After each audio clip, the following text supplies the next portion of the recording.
Assalamualaikum warahmatullahi wabarakatuh. Salam sejahtera bagi kita semua. Perkenalkan, saya Anissa Fitria Utami SEME, dosen Program Studi Ekonomi Pembangunan, Fakultas Ekonomi dan Bisnis, Universitas Pembangunan Nasional Veteran Jawa Timur. Pada kesempatan ini, saya akan menyampaikan pernyataan deskripsi diri, unjuk kerja Tridharma Perguruan Tinggi dalam bidang pendidikan. Mata kuliah yang akan saya paparkan adalah mata kuliah Teori Ekonomi Mikro 1 yang ditujukan kepada mahasiswa semester 2. Mata kuliah ini memiliki bobot 3 SKS dan mata kuliah ini membahas prinsip-prinsip dasar ekonomi berkaitan dengan perilaku individu, rumah tangga, dan perusahaan dalam mengambil keputusan ekonomi. Materi yang dipelajari meliputi teori permintaan, teori penawaran, elastisitas, serta perilaku konsumen sebagai dasar dalam memahami berbagai fenomena ekonomi mikro. Melalui mata kuliah ini, mahasiswa diharapkan mampu mencapai beberapa capaian pembelajaran lulusan atau CPL. CPL 2 yaitu memiliki tanggung jawab, kepercayaan diri, kematangan emosional, etika, dan kesadaran menjadi pembelajar sepanjang hayat. Kemudian,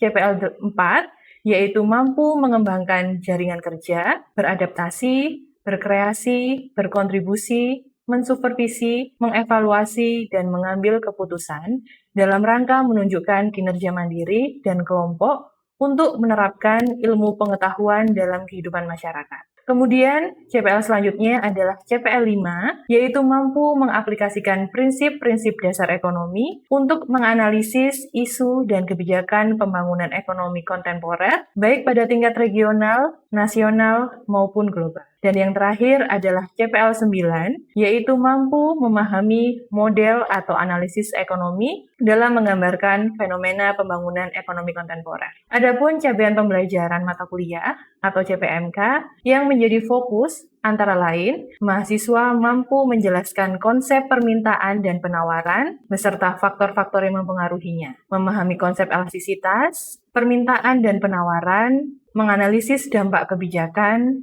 yaitu adalah kebijakan pemerintah terhadap keseimbangan pasar, serta memahami perilaku konsumen dalam pengambilan keputusan ekonomi. Mata kuliah ini terdiri dari 16 kali pertemuan, di mana pada pertemuan ke-8, mahasiswa akan menempuh evaluasi tengah semester. Pada pertemuan ke-16, mahasiswa akan menempuh evaluasi akhir semester. Melalui pembelajaran ini, diharapkan mahasiswa tidak hanya memahami konsep-konsep dasar ekonomi mikro secara teoritis, tetapi juga mengaplikasikannya dalam menganalisis berbagai permasalahan ekonomi yang terjadi di masyarakat. Metode pembelajaran yang diberikan adalah case-based study dan project-based learning serta collaborative learning. Metode ini diberikan kepada mahasiswa dengan tujuan agar mahasiswa mampu memahami tidak hanya secara teori tetapi juga secara aplikatif. Adapun komposisi penilaian untuk mata kuliah ini adalah kehadiran sebesar 10%, keaktifan sebesar 10%, serta ETS 40% dan EAS 40%. Setiap komponen penilaian dirancang untuk mengukur penguasaan materi dan kemampuan mahasiswa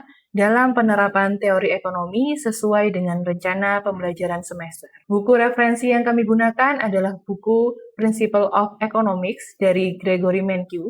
Yang kami gunakan adalah edisi Asia. Berikut video pembelajaran teori ekonomi dengan materi ajar pertemuan keempat yaitu permintaan dan penawaran.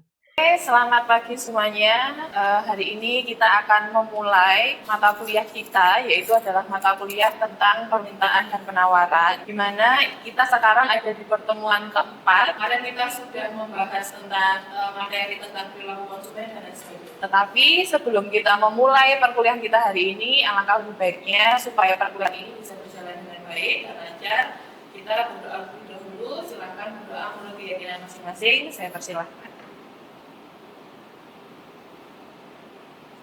Oke, berdoa bisa dicukupkan. Sekarang kita akan memulai materi tentang mekanisme pembentukan kurva permintaan dan penawaran. Di mana kemarin kita sudah dimulai dengan materi yaitu adalah perilaku konsumen dan perilaku produsen. Di mana perilaku konsumen itu adalah menunjukkan bagaimana individu itu sendiri. Ada yang ingat perilaku konsumen ini apa?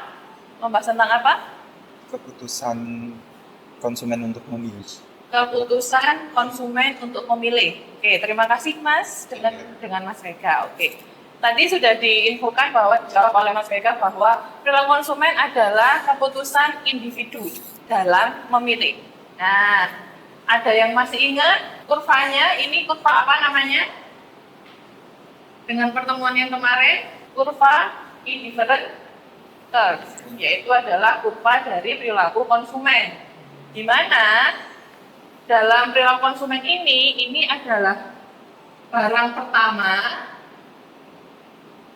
kemudian ini adalah barang kedua. Nah, kenapa kok dibilang keputusan? Karena diasumsikan di dalam ekonomi, individu ini dihadapkan pada dua barang, yaitu adalah barang pertama dan barang kedua. Di sini ada kuantitas. Nah, di sini ada X1, kemudian ini adalah Y1, ini X2, ini adalah Y2. Ini indifferent curve. Jadi memilih di sini. Nah, ini adalah ketika individu dia berkeputusan untuk dirinya sendiri. Sedangkan kita sekarang masuk pada permintaan. Apa itu yang dimaksud dengan permintaan? Permintaan itu adalah ketika konsumen atau individu itu dia mulai masuk ke dalam pasar, ya kan? Nah, tadi di sini perilaku konsumen itu adalah di mana konsumen dia memilih. Kira-kira untuk memilih biasanya apa pertimbangannya? Yang pertama, harga.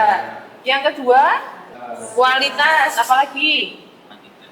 Kuantitas. Oke, masuk. Terus apa lagi? Biasanya ada mbak-mbak yang kadang suka yang warna merah, kadang ada suka selera. Nah, kadang juga yang namanya musim itu juga menjadi sebuah keputusan dari individu untuk membeli barang.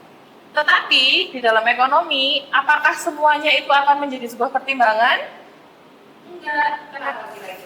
Karena ketika akhirnya semua faktor ini dimasukkan di dalam individu untuk memilih, sedangkan individu ini memiliki selera yang berbeda, kadang ada yang suka merah, kadang ada yang suka kuning, atau mungkin kalau dia memutuskan dari musim, kadang musimnya hujan atau panas. Nah, berarti kan tiap individu pasti memiliki karakteristik yang berbeda. Nah, oleh karena itu, di dalam permintaan yang menjadi pertimbangan itu adalah harga, ya.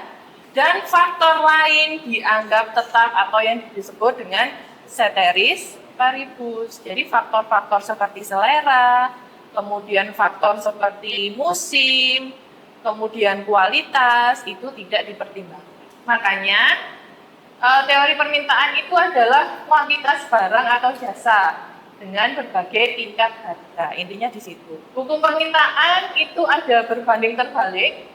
Jadi ketika harganya naik, maka permintaannya bagaimana? Turun. Itu yang dinamakan dengan berbanding terbalik. Jadi ketika harga naik, permintaan turun. Ketika harga turun, justru malah naik. Gitu. Itu yang dinamakan dengan hukum permintaan. Kemudian ini adalah contohnya, bisa dilihat. Jadi di sini ketika harganya 5.000, kuantitasnya sebanyak 200. Ketika harganya turun menjadi 4.000, nah di sini ya, kuantitasnya justru malah meningkat menjadi 400. Kemudian harganya 3.000, kuantitasnya 600, sampai ketika harganya turun dari 1.000 menjadi 1.300. Nah, di sini ini adalah proses pembentukan kurva permintaan. Tadi kita bisa melihat bahwa ketika harganya naik, maka permintaannya turun, itu bisa dilihat dari tabel ini. Jadi ketika harganya 1.000, kuantitasnya adalah 1.300, ya. Ketika harganya naik menjadi dari 2.000 menjadi 900. Sampai akhirnya ketika harganya 5.000, maka kuantitasnya adalah turun menjadi 200. Nah, bisa dibilang ini kurvanya dari mana? Kiri atas ke kanan. Jadi slope-nya adalah negatif. Nah, ini kenapa kok bisa kurva permintaan itu dia dari kiri atas ke kanan bawah? Ya karena ini dia memiliki hubungan yang terbalik ini tadi, berbanding terbalik antara harga dan kuantitas. Kemudian apa saja yang bisa mempengaruhi fungsi permintaan, di mana fungsi permintaan itu adalah ide, ya. Ide itu adalah kuantitas permintaan yang fungsinya yaitu dari harga atau dari P. Nah, P ini adalah tadi, jadi apapun yang bisa membuat orang itu memilih itu adalah dari harga. Contohnya di sini ada kuantitas demand atau kuantitas permintaan itu sama dengan 30 minus 6P. Jadi ketika ada perubahan harga di sini, maka dia akan berpengaruh terhadap kuantitasnya. Apalagi yang mempengaruhi itu ada pendapatan konsumen. Jadi ketika pendapatan konsumennya naik, maka kuantitasnya juga akan meningkat. Terus kemudian ada harga substitusi atau komplementer. Barang substitusi. Barang substitusi contohnya adalah ketika kita pengen minum yang manis-manis ya seperti sekarang, itu ada teh dan kopi. Jadi ketika harga teh itu mahal, maka diasumsikan dia akan beralih ke kopi. Itu yang dinamakan dengan substitusi. Sedangkan kalau komplementer itu adalah barang pelengkap. Contohnya, ketika BBM-nya naik harganya, itu akan berpengaruh terhadap pembelian mobil. Karena dia akan saling melengkapi, ya kan? Nah, kemudian yang selanjutnya ini adalah selera. Kemudian ini ada ekspektasi harga dan jumlah penduduk. Nah, jadi selain harga, ini akan mempengaruhi variabel eksternal atau sekretaris paribus. Nah, nanti akan ada yang namanya pergeseran kurva sepanjang kurva permintaan atau membentuk kurva permintaan yang baru. Nah, ketika kita membahas tentang harga, itu akan bergerak sepanjang kurva permintaan. Jadi seperti ini, ya. Jadi kalau kita ngomong tentang harga, maka ini kan kurva permintaan, ya. Ini D. Kemudian ini harga, kemudian ini adalah kuantitasnya. Nah, ketika kita bicara tentang harga, di sini ada P1, kemudian di sini ada P2, di sini adalah I1, di sini I2. Ketika harganya naik, maka dia akan bergeser dari sini, dari yang bawah ini ke sini. Nah, tadi kan dia hanya bergerak sepanjang kurva.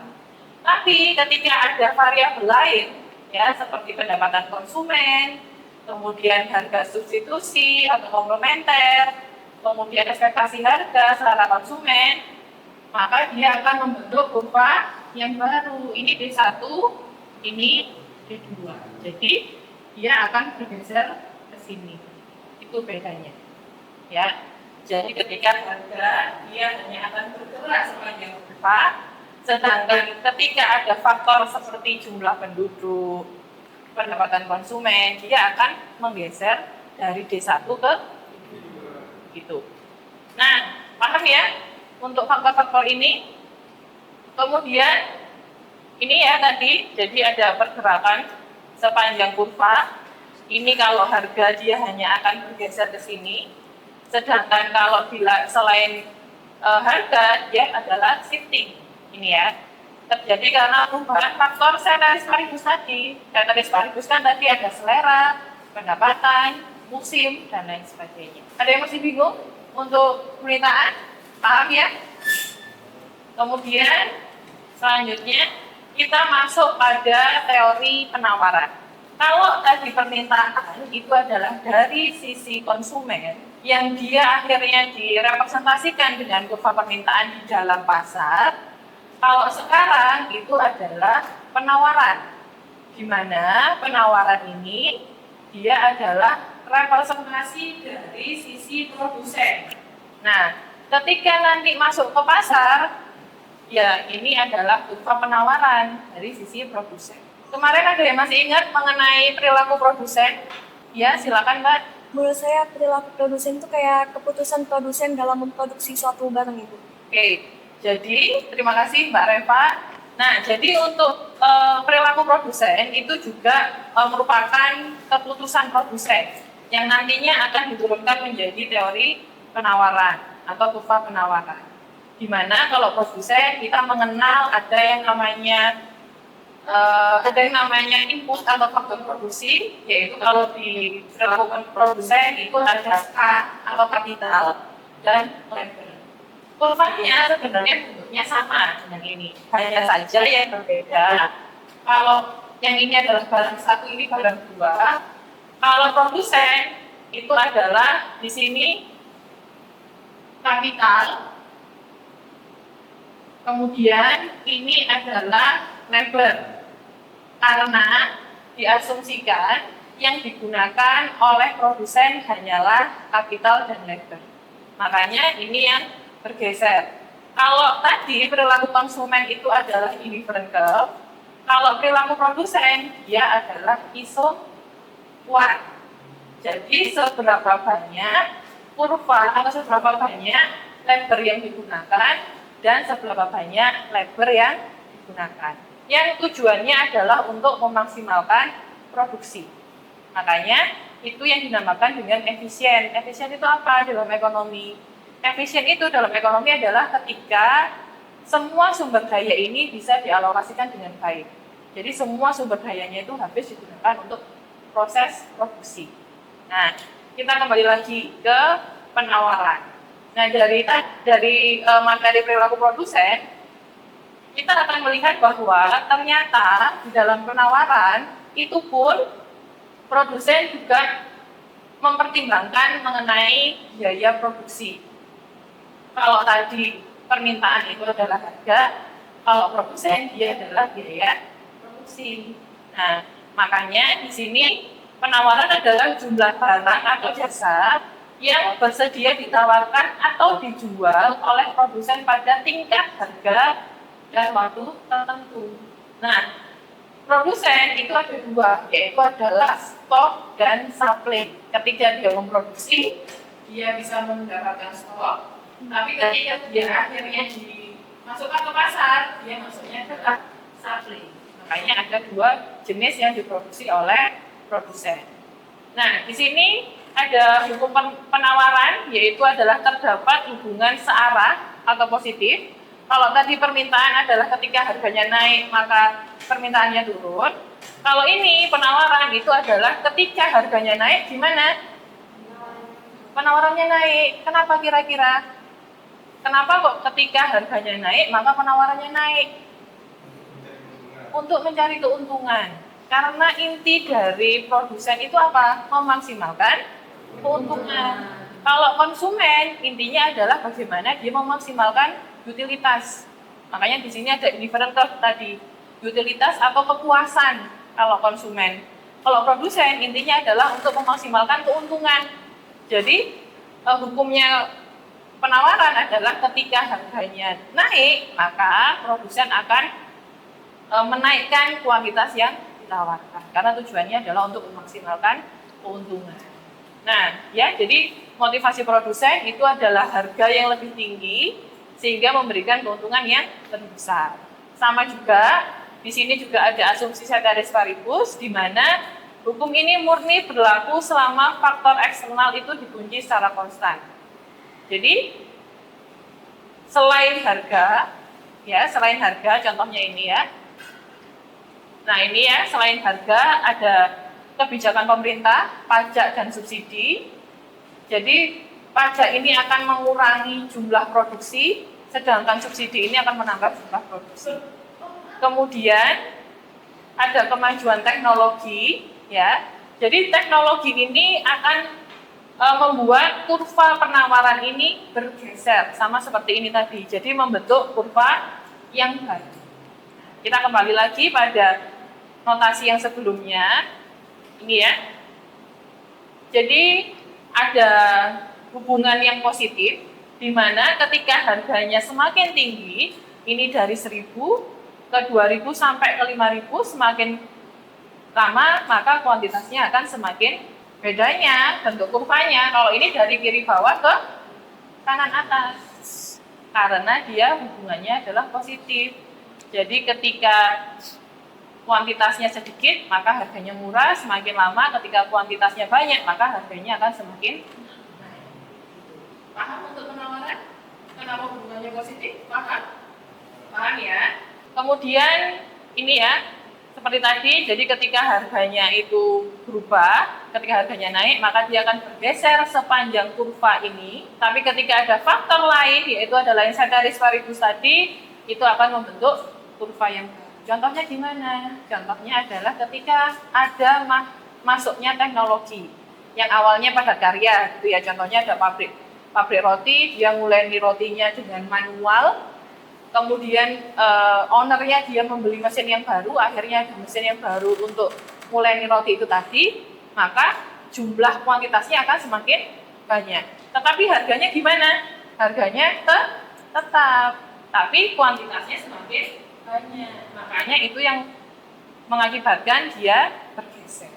Jadi bukan bergerak sepanjang kurva, tapi dia bergeser karena harganya tetap di sini, tapi karena masuknya teknologi itu mengakibatkan kuantitasnya semakin gitu ya.